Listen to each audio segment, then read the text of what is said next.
mga bro, may lakad ako. Kaya tara, samahan nyo ako. Let's go.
Yun mga bro, huminto muna ako dito sa kanto. Huminto muna ako dito para kumain. Mukha naman matibay pa mga tol itong kubo na to. Ito kasing kubo na to mga tol, nadadaanan ko lang to. Kanto dito sa may bulong. Mamaya mga tol, akit ako doon sa mataas na banhagdan doon. So, kakain lang ako ng mabilis.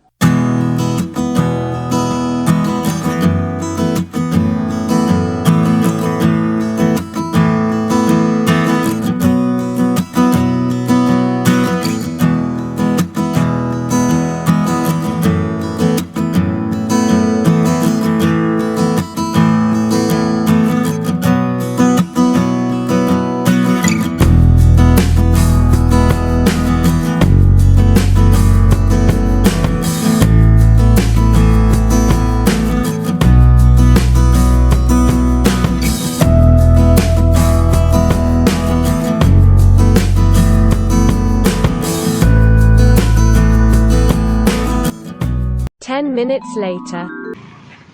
Inabot ako mga tol ng alas 3. Dapat alauna, nandiyan na ako eh. Ngayon mga tol, diyan ako aakit ngayon.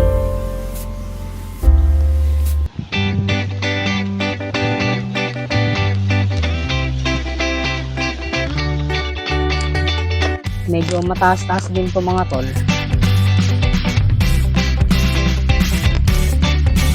Napunta ako dati dito alas 12, mag-alauna nandito na ako. Kasi kapag hapon na ako pumunta, madami ng tambay doon. Wala na akong maupuan doon. Eh, hindi ko lang alam ngayon. Medyo basa-basa to. Mga hagdan na to mga tol. Gawa ng umulan eh. Etong ganitong video mga tol, ginagawa ko to noon pag ako'y rest day sa trabaho. Bagay, eto na yung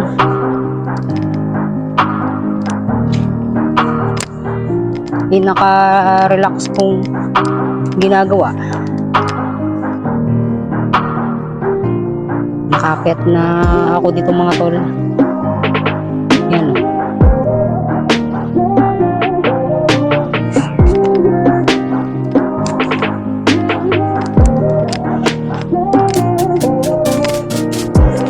Lalago ng mga damo dito mga tol.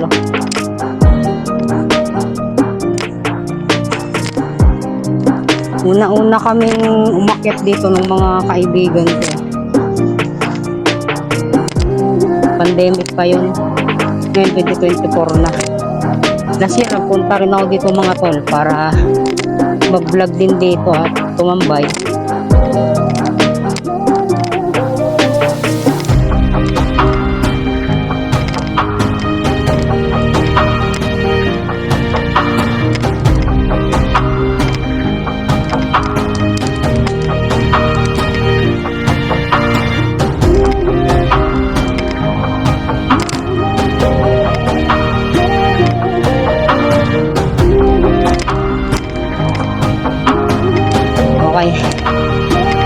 Nakarating na ako dito mga tol. Dito sa taas. May, ano ba yan? Tawag ba dun? Merong ano dun? Waiting shed. Dun tayo tatambay ngayon.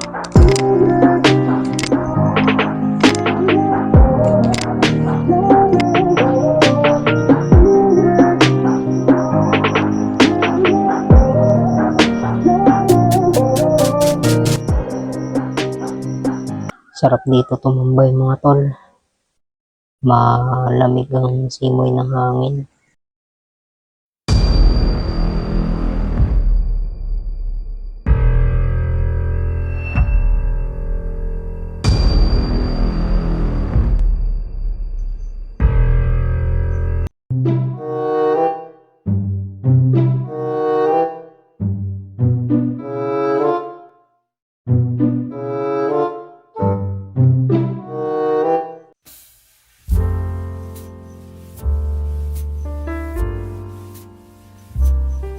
Itong Bible verse na tong mga tol ay sikat na sikat na.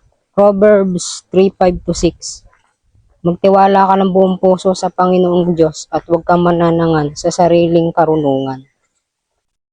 Okay, yung verse na yun mga tol ay kilalang kilala na. Nakikita ko mga tol sa mga likod ng sasakyan. Iisa pa rin ang pinakamahalaga mga tol na sa bawat hakbangan mo, sa bawat ginagawa mo, ay gawin mo para sa Panginoon at tumawag ka palagi sa Kanya. Doon ay kahit yun ay sikat ng verse yun, ipinapaalala sa atin ni Lord na sa Kanya lang tayo magtiwala. Una ay tumawag sa pamamagitan ng panalangin. Kasi sabi po ng Matthew 7:7, na kapag daw po tayo ay kumatok ay Kanya tayong pagbubuksan. At kapag daw tayo humanap, tayo makakasumpong. Minsan, nag-iisip tayo na paano tayo uli magtitiwala sa Lord? Paano tayo muli lalapit sa Kanya? Alam nyo mga tol, kahit nasaan ka man, kahit anong ginagawa mo, pag lumapit ka sa Lord at nagpahayag ka ng iyong damdamin sa Kanya, didinggin ka agad niya at papakinggan ka kaagad niya. Sabi dito mga tol, Psalms 34:18 hanggang 20. Magsimula tayo sa verse 17 mga tol. Agad dinirinig daing ng matuwid, inililigtas sila sa mga panganib. Verse 18, tinutulungan niya ang mga nagdurusa at di binibigo ang walang pag-asa. Verse 19, ang taong matuwid, may suliranin man. Sa tulong ni Yahweh, agad may ibsan. Verse 20, kukupkupin siya ng lubusan. Lubos-lubusan kahit isang butoy hindi mababali. Nakaka-bless mga tol. So, ayun mga tol, kahit anong mangyari sa buhay natin, parang hindi mo alam kung nadidinig ka ba ni Lord o ramdam ka ba niya. Sinasabi ko sa iyo, binasa natin mga tol ngayon, dinig na dinig at ramdam na ramdam ka ni Lord. When you are falling situation, God is faster than your fall. Agad na sasagipin ka ng Diyos kapag tumawag sa Kanya. At Kanya kang iingatan.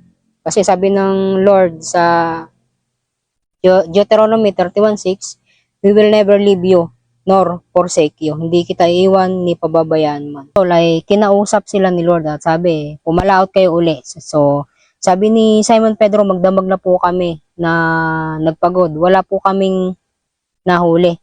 Pero sabi ni Lord, ihulog niyo uli. Tapos sabi ni Simon Pedro, sige po, dahil po sa sinabi niyo ay ihuhulog po namin uli ang lambat. At dahil sa pagsunod niya sa sinabi ni Lord, nakahuli siya. Halos mapunit at masira ang bangka sa dami ng huli ng isda.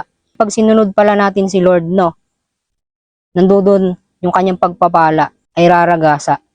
Walang sukat, kalagyan. Ngunit higit sa lahat ay pagsikapan ninyo na kayo'y pagharian ng Diyos at mamuhay ng ayon sa kanyang kalooban at bibigay niya sa inyo lang ang lahat ng inyong pangailangan. Mga tol, at yung Luke chapter 5, mababasa nyo yun na beginning verse 1.